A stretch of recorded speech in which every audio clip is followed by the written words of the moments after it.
ба номи худованди ҷонофарин ҳакими сухан дар забон офарин. Салом, барномаи навбати китобхон аст ва дар барномаи навбати китобхон бо адиб, нависанда, муҳаққиқ ва як фаъоли ҷомеаи шаҳрвандӣ дар маҷмӯъ бигем як китоби зиндаро ба барномаи китобхон даъват кардаем. Устод Абдуқодир Рустам. Устод, ба барнома хеле хуш омадед ва ташаккур ки даъвати моро пазируфтед. Воқеан вақте ман мегӯям бо як китоби зинда дорим суҳбат мекунем, ин воқеият аст, ҳақиқат аст, чун аз инсонҳои шумо, нафарони мисли шумо дар ҷомеа хеле ангуш шуморанд ва ҳар вақте ки бо шумо ва шахсияти мисли шумо суҳбат мекунем, чунин ба назар мерасад ки чанд варақи китобе хонда бошем ва ё гӯё китобе хонда бошем. Ташаккур барои он ки даъватро пазируфтед. Хуб, дар оғози суҳбат мехостам бигӯед ки вазъи имрӯзаи китобхониро ҳамчун як огоҳ ва як мутахассиси ҳамин соат чӣ гуна баҳо медиҳед ва дар чӣ вазъе феълан қарор дорем мо нисбати китоб ва мутолиа? ташаккур барои даъват ба ин барномаи хеле ҷолиб. Ман воқеан суҳбатҳои қаблии шуморо тақрибан ҳамаашро тамошо кардам ва дидам ки воқеан барои ҷомеа муфид аст ва сабаби аслии ин ки ин даъватро пазируфтам ҳамин буд. Ташаккур устод. вале акнун дар бораи вазъи китобхонӣ дар Тоҷикистон дар маҷмӯъ мисли ҳамаи риштаҳои фарҳанги Тоҷикистон дар ҳоли рукуд қарор дорад. Агарчи дар 2-3 соли охир то ҳадди фаъол шудани китобхониро ҳам мушоҳида мекунем. Аз ҳақиқат набигзарем, ин воқеан ҳаминтур ҳам ҳаст. шояд яке аз натиҷаҳои ҳамин озмуни фуруғи субҳи доноӣ бошад, ё намедонам ин талқинҳои мардони хирад ва дониши тоҷик бошад ки мардумро талқин мекунанд бояд бештар китоб хонед. Вале ба ҳар сурат хушбахтона дар 2-3 соли охир вазъ дар заминаи китобхонӣ андаке беҳтар шуда. Вале ҳанӯзам бубинед, ҳанӯзам китобҳои мо бо теъдоди 200, 300 ва 500 нусха чоп мешаванд. махсусан шумо дар Тоҷикистон китоб нашр кардед ва китобҳои хеле хуб, пойҳо ва рӯйҳо, чойхонаи роҳат. Хуб, аз таҷрибаи худтон бигӯед ки он паёме ки мехостед бирасонед ва он интизору таваққуе ки доштед аз ҷомеа бароварда шуд ва хуб, дар таҷрибаи воқеӣ чиро дидед? ҳамчун нафаре ки ҳам китоб менависед, ҳам китоб мутоалиа мекунед, бештар бо китоб сару кор доред? бубинед, ман масалан тақрибан ба ҷуз як китоби аввалам ки дар нашриёти ирфони замони шӯравӣ чоп шуда буд, дигар ҳамаи китобҳоямро бо пули худам чоп кардам ва ё бо мусоидати молии дӯстонам чоп кардам. Китоби чойхони роҳатро ки соли 2010 чоп карда будам, баъд аз бозгашт аз Қазоқистон, бо теъдоди 1000 нусха чоп карда будам. ва вақте ки романи пойҳо ва рӯйҳоро чоп кардам, агарчи баъзе аз дӯстон исрор доштанд ки бо теъдоди бештар чоп кунанд, ман иктифо кардам бо 200 нусха, дар 200 нусха. Сабабиш ҳам ин буд ки дидам ки тақрибан ҳеҷ таваҷҷӯҳи ба чойхони роҳат накардам. То соли гузашта 500 нусхаи ин китоб дар дафтари кори ман мехобид. То он замон ки ва ҳар ки ба дафтари ман ворид мешуд, ман як нусхаи аз ин китоб барош туҳфа мекардам. ҳозир камтар монда албатта. ва ба ҳамин натиҷа шуд. Хуб, ин вазъи умумии китобхонӣ ва вазъи умумии адабиёти мо ҳамин аст. Ман танҳо дар бораи худам намегӯям, дигар дӯстони манам ки китоб чоп мекунанд, бо ҳамин теъдоди 200-300 нусха чоп мекунанд. ва ҳамунам гоҳо мебинӣ ки солҳои тӯлонӣ дар рафи китобфурӯшиҳо хоб аст. ва аз ин вақте ки ин 200 нусхаро ман чоп кардам, аз ин 200 нусха ман тақрибан 100 нусхаашро ба дӯстонам ҳадя кардам. ва яъне ҳамага 100 нусхааш ба барои фурӯш гузошта шуд. хуб, устод, бубинед, новобаста аз вазъе ки мо дар кишвар қарор дорем, хуб, мо аз нуқтаҳои фурӯши китоб чун огоҳӣ дорем, баъзе китобҳо бо теъдоди зиёд ба фурӯш мераванд, агарчанде муҳтаво ва ҷолибияташон ба он ҳадде нест ки масалан шояд китоби навиштаи шумо ки ман хондам, пойҳо ва рӯйҳо ва ҳамн чойхонаи роҳат, аз хеле ино боло ҳастанд. Хуб, сабаб чи аст ки он китоб ҳатто ба забони русӣ бо теъдоди зиёд ба фурӯш мераванд, вале як нависандаи хуби мо ки китобаш ҳам ҳеҷ каме аз он китобо надорад дар кайфияту мазияту ҳамун шакли адабию паёмрасонӣ, чаро бо теъдоди кам? Аслитарин иллаташ чи аст устод ба фикри шумо? яъне хонандаи русзабони мо бештар аз хонандаи забони тоҷикӣ аст дар Тоҷикистон? бале, воқеан ҳаминтур аст. яъне бештари тоҷикони китобхон ба забони русӣ китоб мехонанд. сабаби асосиашам ҳамин аст. дигар сабаби инҷо пайдо карда метавонад. خب تبلیغ یا اینا نقش دارن؟ بله تبلیغ این چیزا هم نقش دارد، ولی سبب عمدهش این است که روسی خوانهای ما بیشتر از تاجیکی خوانها کتاب میخوانند و یک دیگه شما اگر توجه کرده باشید ببینید یعنی نخبگان ما، نخبگان سیاسی و فرهنگی و چیزی باشد تلاش میکنند که فرزندانش رو به مکتب روسی دوشنبه بگذارند. در مکتب‌های روسی دوشنبه فرزندان را قبول کناندن بسیار کاری سخت است. خب سببش چیست؟ سببش به نظر من این است که بیشتر آنها با برنامه‌های وزارت معارف روسیه درس میخوانند، گرچند که از نظر استقلال تاجیکستان این کار جایز نیست، ولی با وجود این فرزند من که چند صنف اول رو در آلماتی خواند بود به زبان روسی، بعد به دوشنبه هم که برگشت مجبور شدیم اون به زبان روسی بگذاریم که مدرسه رو به روسی بخواند، از روی برنامه وزارت معارف روسیه درس میخواند و اونجا سرود شعر از یاد میکنند که روسیه ماتوشکا. مثلا این چیز مثلا حیران میمونی که مثلا با این دولت مردان تاجیکستان که چگونه اجازت میدن، من درباره زبانی تدریس نمیگویم، درباره برنامه درس میگویم که چگونه اجازت میدن که مثلا فرزندان کشور صاحب استقلال تاجیکستان از روی برنامه یک کشور دیگر درس بخواند و ارزش های اون ملت و اون کشور رو در این درس ها ترغیب و تشویق کنند. خب چی پیامدی داشتن میتواند برای یک کشوری که اینقدر شعاری بلندی فرهنگ و تمدن و نمیدونم قدیمی بودن و از هزار سالها صحبت میکند، همین روند که امروز در این کشور چی پیامد داشته میتواند به یک کشوری صاحب استقلال، به یک ملت صاحب تمدن و صاحب فرهنگ؟ خب پیامدش ما از امروز میبینیم، البته بیشتر سبب اقتصادی است و اجتماعی است، اون که مثلا تاجیک ها میروند هر سال ده ها هزار شهروندی روسیه رو میپذیرند، ولی یک سبب دیگرش همین است خودستیزی و بیگانه پروری. خب یعنی ایدئولوژی های حکومت ما در ظرف 30 سال نتوانستن یک برنامه درستی رشد ملی را تهیه بکنن و عاقبتش همین است و عاقبتش از این هم بدتر میشه. بله اگر از برنامه قبلی دیده باشید یک سال بیشتر در برنامه بحث شد و جوابها متفاوت بودند. اینکه خواندید چی شدید؟ تو خوندی چی شدی؟ یعنی با این قدر کتاب مطالعه و خواندن اگر بیادبی نشود این سوال رو از شما بپرسیم جواب شما چیست داد؟ خب من خودم شدم، من انسانتر شدم. انسان بودن قبل از همه اندیشه داشتن است، مغز داشتن است، عقل داشتن است.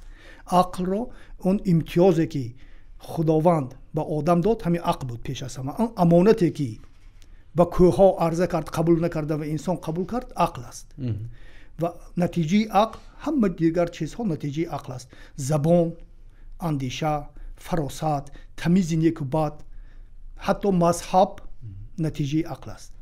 خب اگر هر قدر بیشتر بخوانیم اون قدر عقل خود را بیشتر رشد میدیم، اندیشه خود را بیشتر رشد میدیم.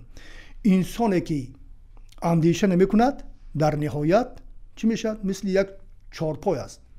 قبلا نیکولای نوسوف با نام نادان خوجه در ماه یک رمانی داشت. من اینو در مکتب میانه خوانده بودم.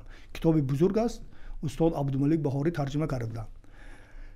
بسیار چیزاش فراموش هم شده، ولی یک نکتهش هیچگاه فراموش نمیشود که اینها را، این دو نفر قهرمان را که به ماه رفته بودند، اون ساکنان ماه هر روز میبردن در سینماخانه میشنوندن و به اونها پیوسته از صبح تا شام فیلم نمایش میدادن، فیلم، و اینها آهسته آهسته پشم میبروردند و بعد ساکنان ماه پشم اینها رو میتراشتن، استفاده میکردن. این بسیار معنای عمیق دارد. یعنی انسانی که عقل خداداد رو تمرین نمیدهد نهایتاً به چارپا، به گوسفند تبدیل مییابد. ببینید اینها میرن در تالارهای ورزشی بازوانشون رو تمرین میدهند، بدنشون رو تمرین میدهند، بدنشون رو ورزیده میکنند. خب برای اون که شکمشون گرسنه نماند هر روز 3 وعده غذا میخورند، ولی برای تمرینی بزرگترین چیزی که خداوند به اینها داده است که عقل است، مغز است، هیچ کاری نمیکنند. یعنی کتاب خواندن انسانتر شدن است، خود را شناختن است. خود را که شناختی خدا را بهتر میشناسی. خب علت اساسیش است که در از بطن جامعه همین سوال ها پیدا می شود که با کتابخوانی نمیشد آدم ثروتمند شود، کتابخانه با جای نمیرسند و این ذهن، این سوال برای چی در بطن جامعه ما، در فکر جوانان ما махсусан ин шабрӯз ки дунё бо ин ҳаракат албатта дунё гуфта бо баъзе кишварҳо дар назар дорем бо ин қудрат пеш мераванд вале дар як гӯшаи дунё ҳанӯз масъалаи хондану нахондан барои як ҷомеае ки худашро намедонам як ҷомеаи солим гӯё медонад вале ин гуна суолҳо матраҳ мешавад. Аз куҷо пайдо мешавад? Иллати аслияш чист устод? аввалан вақте ки ин гуна суол пайдо мешавад ин ба ин маъност ки ин ҷомеа солим нест аслан. вале дар бораи он ки чаро пайдо шуда ин чизҳо ин суол дар замони шӯравӣ ҳам буд вале на ба ин ҳадде ки имрӯз мебинем. خب برای اون که در جامعه ما آدمی که تفکر دارد آدمی که اندیشه دارد قدر ندارد. سبب اصلیش همین است. بسیار فرزندای تاجیک رفتن در دانشگاه‌های کشورهای خارجی تحصیل کردن اومدن ولی جای کار پیدا نمیکنن و اونی که مثلا دانشگاه تاجیکستان را با بهای 3 و 3.5 و 4 و 2 و 70 و خیسته تمام کرده میبینه که در یک منصب در پس یک میز نشسته و اونی که اندیشه دارد اونی که دانشگاه خارجی را تحصیل کرده است یا دانشگاه خود تاجیکستان را با بهای خوب اعلی تمام کرده است میرود مجبور است یا در زیر دستی اون کار بکند یا که رود در بازارهای مسکو و سنت پترزبورگ و مورمانسک نمیدونم کجا کار بکند. خب ببینید امروز در جامعه ما پزشکان نمیرسند در صورتی که همه ساله هزاران نفر ختم میکنند و دیپلم پزشکی میگیرند. همه ساله میروند به روسیه و حتی به کشورهای جنگ زده مثل یمن و سومالی میرود کار میکند ولی در تاجیکستان آرام آسایشته نه. برای چی؟ برای آنکه پولی که ماهانه که میگیرد برای زندگیش کفایت نمیکنند.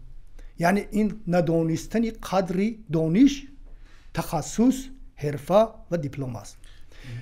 ببینید مثلا من نمیدونم حالا این که در دانشگاه طبی تاجیکستان یک دانشجو برای آنکه تحصیل کند همه ساله نمیدونم چند هزار دلار پرداخت میکند. یه زمان حساب کرده بودیم با دوستا که وقتی که این 7 سال میخوند تا میکند تقریبا 35,000 دلار هزینه میکند. خب بعد میبیاید در قره‌بالا استخدام میشد پزشک میشد و میگیرد 900 و چند سامانی. 900 و چند سامانی. کدام کسی که خودش رو احترام میکند با این پول باید در اینجا بیستد شما رو تفاوت کند و هر روز با اون متهم هم میکنند. خب چندین 20 سال لازم است که جبران کنند پولی پرداخت نفر پزشک تاجیک را رفتن دستاشون رو زولانه بستن بردن زندان برای اونکه اون از بیمارش پول گرفته. خب این شما هستید که سببگار شدید که اون از بیمارش پول بگیرد. اگر به شما اون معاش مناسب میدادید ماهانه مناسب میدادید اون هیچگاه از بیمار پول نمیگرفت. پس گناهکار خود شمایید. درست. با این چیزا باید توجه کرد. ببینید پول میتونن صرف میکنن پزشک تمام میکنند تیار میکنند از بودجه تاجیکستان مثلا گرچند اون طرف یک قسمش بعد میرد این برای روسیه خدمت میکند تو یعنی برای پزشکی روسیه سرمایه گذاری میکنی یا برای پزشکی یمن و سومالی سرمایه گذاری میکنی. خب واقعا چه داره سبب شده بعد ما با یک ملت استعمال کننده تبدیل یافتیم. بازاری کالاهای چین، ترکیه و روسیه.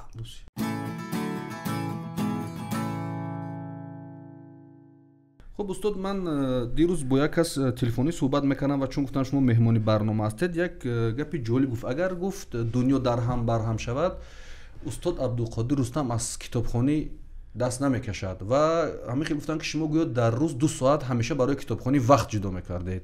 این تا کجا درست است و میزان مطالعه چگونه است و توصیه شما به جوانان چگونه است درباره اونایی که یک کمی میل کنن به سوی کتاب و کتابخوانی و چی میتونه این کتابخوانی برایشون؟ ببینید کتاب را بیشتر باید در نورسی و جوانی خوانید.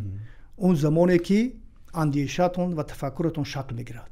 خب وقتی که در نورسی و جوانی شروع کردید و پیوسته خواندید طبیعی است که تا آخر عمر کتاب میخوانید.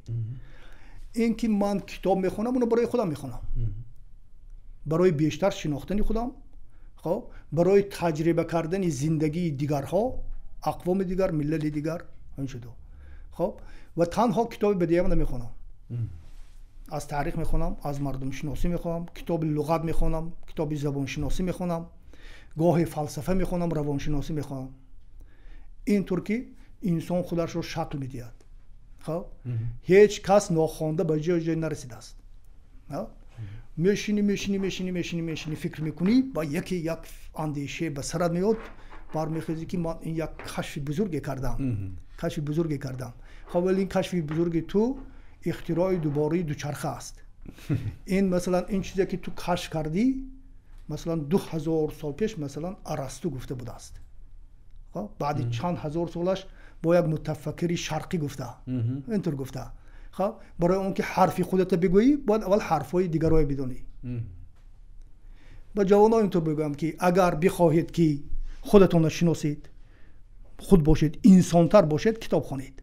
کتاب البته همه چیزی عالم با کتاب خلاصه نمی‌شود، ولی از مأخذها و منبع‌های اساسی اندیشه بشر همین کتاب است. یکی از بزرگترین اختراعاتی که انسان کرده است چاپ کتاب است که به عامه‌ها دسترس شد. به همین طریقه قبلا کتاب نه هر کس میتونست کتاب داشته باشد.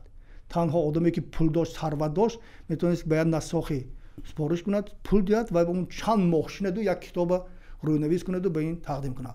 حالا خدا را شکر که چندین عصر است ما صنعت چاپ کتاب داریم. همه روزه هزارها کتاب چاپ میشوند.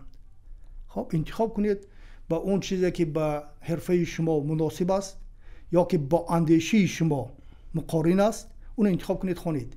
خودتون را بسازید.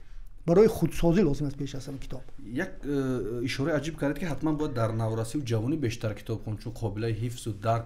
خب در این سین و سال شما رسیدید به جایی که کتابی رو به دست گرفتید گفتید کاش پیشتر می‌خوندم، یا از کتابای خوندید که اصلا امروز فکر میکنید که کاش اون وقت نمی‌خوندید؟ بله. اون سوالا با ذهنتون میاد. خب چیز از این بگید استاد برای ما. ببینید من چندین کتاب رو، من خیلی کتابا رو است که دوباره سه بار می‌خونم. ولی بعضی کتابایی که میخوانم با حیران میشم که چطور این کتاب با من اینقدر اثر گذاشته بود، مثلا 30 سال پیش یا 35 سال پیش، 40 سال پیش، ولی این اثر رو اصلا من دیگر نمیبینم. یعنی اون کتاب با همون ذوقی، همون سن و سال من مطابق بوده، ولی وقتی که ذوق من پرورده شد دیگر همه چیز قبول نمیکنم. این خیلی گوری کتابا بوده، من اکنون نامبر نمیکنم، هم از ادبیات تاجیک بودن و هم از ادبیات جهان بودن که من حیران بودم که چطور این کتاب در وقتش به من اینقدر تاثیر عمیق گذاشته بود. ولی شاید همون هم کافی است که در همون زمان به شما تاثیر گذاشته بود. خب وظیفه‌اش با همون به اتمام رسوند. ولی کتاب‌هایی هست که گشته و برگشته می‌خونی و هر بار که خوندی یک چیزی تازه کشف می‌کنی. مثلا غزل‌های حافظ هر بار که خوانی نوست. یا مثنوی معنوی، بله مثنوی معنوی، یا گلستان سعدی هر وقت میخوید میخونید فکر میکنید برای امروز نوشته شده است. بله. خب استاد اکثر مهمانای برنامه جوان بودن و یک چیز میگفتن که برای جامعه راهنماها لازمن تا توصیه بدن که کدام کتاب رو بخونیم و کدام کتاب رو نخونیم و شما یک رویخطی 100 اثر بهترین هم دارید، یعنی پیشنهاد کردید و من طبق بررسی دیدم که بیشتر از کشورهای جهان اینا یک رویخطای دارن که ملت‌هاشون یا مکتب بچه‌هاشون همین کتابا رو بخونن. خب چه زمین‌های بین‌الملل گرفته میشد هنگام این گونه پیشنهادهای 100 اثر، 200 اثر، 300 اثر، یا این تنها انتخاب اختیاری خودتون بود که مثلا ما نسل ما بخوند یا کشور ما این کتابو خونده شود مردم؟ یک کریتریوم هست که اینا رو بین‌الملل گرفته میشه؟ برای چی من این فهرست را تهیه کردم؟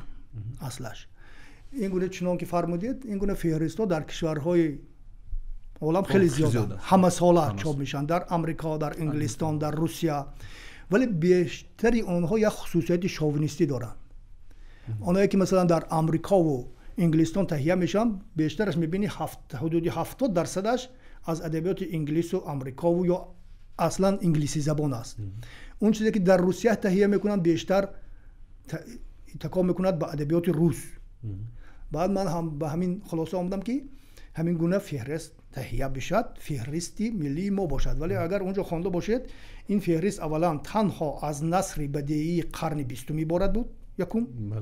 دوم من اونجا دعوت کرده بودم از دوستا که دیگرها هم همین گونه کتاب‌های را که به نظرشان باید خواننده‌های تاجیک بخوانند پیشنهاد بکنند که در نتیجه با ما از همه این فهرست‌ها یک فهرستی عمومی ملی تهیه بکنیم. ولی متاسفانه هیچ کس این کار نکرد. تنها باید اون چیزی که من تهیه کردم اون بر اساس ذوق شخصی من است. البته من به ذوقم خیلی اطمینان دارم، ولی باید کسی دیگر هم باشد مثلا شاید وقتی که اون تهیه میکند حدودی 40% اون کتاب‌هایی که من انتخاب کردم در فهرست اون نبوده باشد. اون چیزایی پیشنهاد میکند که خودش بکنه. بعد دیگر که من همه چیز نخوندم که اون از جمله چیزهایی بود که من خوندم سال 15. مثلا اگر الان سال 22 است، اگر الان سال 22 من اون تهیه میکردم شاید حدودی 10-11 کتاب از اونجا بیرون میکردم، کتابای دیگه رو به اونجا وارد میکردم. برای در این مدت ما سرد روی خط پیشنهاد کنیم برای بیننده کتابخون در لینک برنامه، یعنی هیچ اشکالی نداره. هیچ اشکالی ندارد، بسیار کتاب‌های خوب هستند، هر کس که اونها خواند نوشش باد بخوند، هیچ وجهی ندارد. بعد سبب دیگرش هم هست، اینکه مثلا در جامعه باید هدایت بشوند، مخصوصا جوانا، این بسیار کار درست است، باید شود، حتما باید شود. یعنی جامعه باید راهنماها داشته باشد. استاد ابوالفضل بیهقی مورخ مشهور ما میگوید که هیچ کتابی نیست که ارزش یک بار خواندن را نداشته باشد. من در یکی از نوشته‌ام به اون اشاره کردم، گفتم که در زمانی بیهقی این گپ درست بود، چون در زبان بیهقی و در دو زبانی که او میتوانست مطالعه بکند، عربی و فارسی، تعداد کتاب ها اون زمان هنوز اینقدر زیاد نبود و مخصوصا اون چیزهایی که موردی علاقه او باشند. ولی حاضر ببینید، حاضر همه روزه با چند زبانی که ما بلد هستیم، مثلا روسی، تاجیکی، فارسی، خب با دیگرها که انگلیسی میدونن، هر روز هزاران کتاب چاپ میشن، یک اقیانوس کتاب است و خواننده بیچاره هم در اینجا سرگردان میشه چی بخوند. برای این من گمان میکنم که آنهایی که تجربه خیلی سابقه طولانی تجربه دارن، سابقه طولانی کتابخوانی دارن، ذوقشان را در اساس مطالعه ادبیات جهان پرورش دادن، حتما باید به نسل جوان توصیه بکنند که چی را بخواند و چی را نخواند. بله، چون که بعضی کتاب‌ها خیلی عمق تاثیر پذیرشون سخت است برای جامعه، اون چه خیلی شمات شوونیستی هستن یا غیر اخلاقی هستن. خب همه کتاب هم نمیشه گفت چیزی اولی است و اون رو باید خوند. یک کتاب ترجمه کرده اید، بازگشت به پنجرود. زبانش خیلی شیرین، سوفته است و برای من خیلی پسند است. بازگشت به پنجرود و به زبان تاجیکی برگردان کردید. وضع امروزه ترجمه استاد چگونه میبینید؟ خوب است که ما چند پیشنهاد شد در برنامه، یک گروه ترجمه میدن که از فارسی برگردان شود، یک گروه دیگه میگه نه ما باید از زبان‌های اصلی دنیا مثلا ترجمه کنیم. و شما کدام راهش بیشتر پسند و چی توصیه میدید برای بیشتر قوی کردن بخش تاجیکی در تاجیکستان، یعنی ترجمه های تاجیکی؟ خب مهم این که این کتاب ها که از ادبیات جهان هستند به زبان تاجیکی و با خط سیریلیک که بیشتری خواننده‌های ما با اون بلد هستند چاپ شوند، ولی مأخذ ترجمهش، زبان ترجمه شوندهش در عین حال چندان مهم نیست به یک دلیل که ما مکتب قوی ترجمه نداریم. در زمان شوروی داشتیم ولی بیشتر از زبان روسی بود، ولی در زبان پس از استقلال اون چیزام را نداریم. همه ترجمانای ورزیده ما متاسفانه وفات کردن، رفتن. اینایی که امروز ترجمه میکنن با شوق دل خودشون و با ابتکار خودشون ترجمه میکنن. خب بیشترشون اون کتاب ها رو با پول خودشون هم چاپ میکنن که متاسفانه باز هم خواننده نمیاد و میماند. برای همین از بس که مترجمای ایرانی از زبان اصل ترجمه میکنن، از اسپانیایی ترجمه میکنن، از ایتالیایی، انگلیسی، از زبانهای از روسی، زبانهای غیر، ولی مترجمان ما بجز زبان روسی و زبان انگلیسی تقریبا ما ترجمان نداریم که زبانهای دیگر رو بلد باشد. و همونهایی هم که از انگلیسی ترجمه میکنن متاسفانه زبان مادریشون رو خوب نمیدونن که اینم در وجه ده. به نظر من در یک مدتی باید کتاب‌هایی که به زبان فارسی در ایران چاپ شدن از ادبیات جهان، یک ویراستاری خوب باید اون کتاب‌ها رو ویراستاری کند، با زبانی رایج و معیاری تاجیکستان اون مطابق کند و اون چاپ کند. این بیشتر برد میده.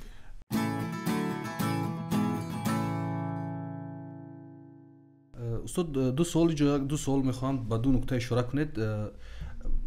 بعد تای برنامه ما شرح و کامنت ها میگیریم و ده ها بهانه ها برای کتاب نخوندن، یعنی بهانه جویی ها زیاد هستن. کتاب نخوندن این یک سوال، یعنی برای کتاب نخوندن بهانه وجود دارد، یعنی که آدم اصلا باید کتاب نخوند چون سیر کار از کار میکند یا قدرت کتاب خریدش نمیرسه یا هر عاملی دیگر. و یک گروه دیگر به این نظرن که بیشتر اونهایی که امروز شعار میدهند و در سری منصبی هستن خودشون هم از کتابخوانی بی‌نیاز میدونن که تقریبا به هیچ کتاب فروشی نمیرن و همیشه تلقین میکنن جامعه را که خب کتاب بخونید، علم بخونید. خب همین دو گروه با فکر شما چی است اینجا؟ اینش میگه که خودش به جای یک مقام منصبی دارد، اصلا کتاب نمیخوند ولی مردم به کتابخوانی دعوت میکند، و اینش بهانه دارد، یعنی قشر یک گروه دیگرش بهانه دارد برای کتاب نخوندن. چرا چنین است؟ خب نمیدونم چرا چنین است. مثلا گروهی هستن که اصلا نمیخوان کار کنن، کار جسمانی هم بکنن. همین طور یک گروه هست که اصلا نمیخوان بخونن و صد تلقین هم بکنی، صد دلیل هم بیاری، اون نمیخوانه. خب نخونه دیگر کاری ما چی؟ اینایی که مثلا خودشون نمیخونن دعوت میکنن مردم. به هر صورت مثلا است که گفتی مولا را کن، کردهش را نه. در این صورت اگر همین گفتی همونها هم عمل کنن کاری خوب است. ولی من گمان نمیکنم که همه مقامدارای تاجیک کتاب نمیخونده باشن. در بینشون آدمایی میشناسم که کتابخوان هستن واقعا. ولی در مجموع من در یکی از نوشته‌هام پیشنهاد کردم که وقتی که یک نفر به یک وظیفه گماشته می شود، در برابر خصلت‌های دیگرش باید سطح میزان فرهنگیش آزموده شود که مثلا همین سال از ادبیات تاجیک چی خوانده است، آخرین کتابی که خوانده است چی بوده است، از ادبیات جهان چی خوانده است. خب اگر این گونه آدم‌ها رو انتخاب بکنن، یعنی کریتریوم باید باشد، همین درباره باشد، نمونه‌ها این عامل باید باشد که تا چه حد اونه که مثلا وزیری صنعت مثلا تعیین می شود چقدر کتاب خوانده است. اون وقتی که کتاب می خواند هم جهان بینی وسیع‌تر دارد و هم بشردوست است. با زیر دستانش می تواند چگونه معامله کردن رو داند. این گونه من در پیشنهاد کرد بودم، ولی مثل همه پیشنهادهای ما که کردیم اینا هیچ کس به نظر نمیگیرد متاسفانه. خیلی فعال است در شبکه‌های اجتماعی و نظر میدهید در همون هم موضوعهای فرهنگی هم موضوعهای اقتصادی. خب همین بی‌طرف نبودنتون با روندهای جامعه، با رویدادهای جامعه بیشتر از مطالعه‌تان است یا اینکه دیگر پهلوی هم است که یک آدم بی‌طرف نمیکنه؟ ما می‌بینیم خیلی از نویسنده‌هایی که داریم خوب هستند، شاید مواد می‌نویسند، نظر میدن، ولی همیشه یک بی‌تفاوتی در مسئله‌های مثلا مثل مسئله خانموزه استاد عینی که ما قبلا داشتیم و ده‌ها همین خیلی مسئله فرهنگی و اجتماعی اقتصادی، چی باعث می‌شود که انسان‌ها بی‌طرف باشند؟ خب این چند سبب دارد. اولش برمیگردد به وجدان شخصی هر نفر. خب البته نمیشد گفت که این کسایی که بی‌طرف هستند وجدانشان نیست، ولی میتوان گفت که اینها وجدانشان را کمی آرام کردند، لالایی گفتند، خواباندند. خب و همیشه بیشترشان یک بهانه پیش میارن که از این گفتنها چی سود، به غیر از اون که مثلا خودت رو بد میکنی در نظر مقامدارا. خب واقعا این هم جای دارد، چون ما از تجربه میدونیم که اینقدر پیشنهادها میکنن، میگوین هیچ کدامش اجرا نمیشد، هیچ کدامش رو به نظر نمیگیرن. بعد اینا هم از گفتن خسته میشون، میگه بیا بس کنم به من چی. سیوم برمیگردد به مردم تاجیک، به خصلت عمومی مردم تاجیک به حد نرسیده است که مثلا پشتیبانی کند از کسانی که برای او دلسوزی میکنند. هیچگاه ما این ندیدم متاسفانه. اینها همیشه خاموشی رو انتخاب میکنند. وقتی که شما برای اینها میگویید خونی جگر میشوید، ولی وقتی که یه روزی سخت براتون میاد باید اونا برخیزن از شما پشتیبانی کنن، این پشتیبانی نمیبینید. ببینید همین هفته نامه‌های آزادگان بود، هفته نامه نگاه بود، ملت حالی هم در شکل اینترنتی وجود دارد. ببینید اینها همیشه از درد مردم میگفتند، خودشون رو در بلا میگذاشتن ولی از درد مردم میگفتند. ولی وقتی که اینها بسته شد، این مردم هیچ کدومش نامد اعتراض بکنند که چرا این نشریه ها که از درد ما میگفتند، از ما جانبداری میکردند، صدای ما بودند، چرا بسته شدند. این هم باعث میشود که روشنفکرای ما کمی دلسرد باشن از مردمشان. ولی اصلا برگردیم اینکه مردم در این حال هستند، این گونه مردم هستند، باز هم گناه خودی روشنفکرها است. و مثل من بعضی یک روا هستند که به هیچ نگاه کاره که حرفش ادامه میتید، حرفش همیشه میگوید. من بعضا وقت تنها برای تسکین دل خودم میگویم. من میدونم که هیچ تأثیری ندارد، ولی برای تسکین دل خودم میگویم. خب یا وقت گفتم که همین قورباغه وقتی که پخش میکنید وقت میگوید ما انسانیم، درست، چرا در زیر اینقدر همین فشارها ما باید لبی بسته گردیم. من این چیزا بیشتر چیزایی که میگویم برای تسکین دل خودم میگم. گاه همون شرح ها، کامنت ها رو میبینید که پست های فیسبوکی رو میبینید، از اون که اونجا مثلا شخصانی هستن که خب روزنامه‌نگار هستن، خب در دیگه ساحه کار میکنن و معلوم میشود که کم خواندن یا اندک خواندن عموما سوادی کافی ندارن. وقتی که با این گونه افراد روبرو میشود چیکار میکنید استاد؟ وقتی که میبینید یا میخونید یا عموما در زندگی روبرو میشوید چیکار میکنید؟ فرار میکنید یا چیزی رو میفهمونید یا باهاشون صحبت میکنید؟ چیکار میکنید در این مورد؟ دلتون میسوزد عموما برای با بعضیش دلم میسوزد، میخوام که فهمونم. با اون کسایی که فهمیدن نمیخوان دیگر بیشترش که خاموش باشید در برابر این. خب چی میشود کرد؟ و همین طور است دیگر. ولی بیشتر آنهای برای جامعه خطرناک هستند که نادانها نه و داناها هم نه، نیمچه ملاها، آن کسی که اندکی میدوند و با اون اندکش گمان میکند که همه عالم رو میدوند و کسی پسند نمیکند.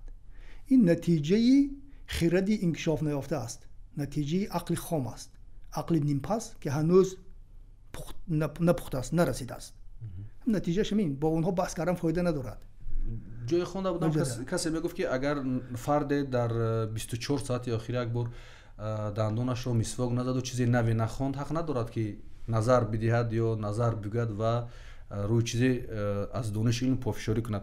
استاد، به برنامه کتابخوان بار دیگر خوش آمدید و دوربین های این برنامه در اختیار شما هستند. خب چیکار کنیم با آنکه مردم رو، من مردم یک قشری رو الان در نظر دارم که بیشتر به سمت کتاب، به سمت مطالعه، به سمت خواندن دعوت کنیم. این دوربین ها در اختیار شما هستند و شما یک مهمان ویژه برنامه هستید. هر پیام، هر اندیشه، هر فکری دارید مرحمت برسانید به بیننده برنامه کتابخوان. من گمان میکنم تقریبا هر چیزی که در این زمینه میخواستم بگویم گفتم. خب من از همون زمان شوروی درباره جلب مردم به کتابخوانی مقاله نوشته بودم. یکم مقاله بود چرا تاجیک کتاب نمیخواند، چرا تاجیک کتاب نمیخواند، که در چند مجموعه هم چاپ شد بعدا. ببینید، یعنی مردم ما به این حال امروز نرسیدند. در همون زمان شوروی هم همینطور بودند. در اون داده که استاد عینی زده بود مردم تاجیک و روزنامه، خب که در سالهای 20 بود، آمد در سال 80 هم همین مردم همینند و امروز هم همینند. از کتاب گریزان. در شوروی سابق کمتر از همه کتاب چاپ میکرد تاجیکستان، کمتر از همه کتاب میخوندن تاجیکان بودن در بین 15 جمهوری. خب امروز مثلا مردم ما اون در فیسبوک میبینید این قرقیز کیست، این ترکمن کیست، ما آن فرهنگ داریم، شما خاک ندارید. اون فرهنگ گذشتگان ما داشتن، شما همیشه باختید. خب برای اون که این را دوباره صاحب شوید باید بخونید، خوانید باز خوانید. ولادیمیر ایلیچ لنین. خب گرچند که من با ایدئولوژیش موافق نیستم، با این شعارش کاملا موافقم. تا نخوانیم، تا مطالعه نکنیم، تا نیاموزیم به هیچ جایی نمیرسیم. خب استاد تشکر. من فکر میکنم که این یک صحبت مقدماتی بود در برنامه کتابخوان. ما در برنامه‌های بعدی سری کتاب‌های مشخص شاید با شما صحبت میکنیم، سری موضوع مشخص صحبت میکنیم و افتخار از آن داریم که هم عصر شما هستیم و خدا رو شکر که در دوشنبه هنوزم شخصیت‌های مثل شما اگر چند انگشت شمار هستند و ما نسل جوان از این افتخار میکنیم، نسل جوانی کتابخوان. و شما هستید که هنوز هم در این جامعه، در این شهر روشنایی وجود دارد، کتاب وجود دارد، مطالعه وجود دارد و حرف از خواندن و گفتن ها وجود دارد. و هدف نهایی برنامه کتابخوانم این است که حداقل چند نفر رو به سوی کتابخوانی، به سوی مطالعه تشویق و ترغیب نماییم. این برنامه کتابخوان بود. تا برنامه آینده در پناه خدا بمانید.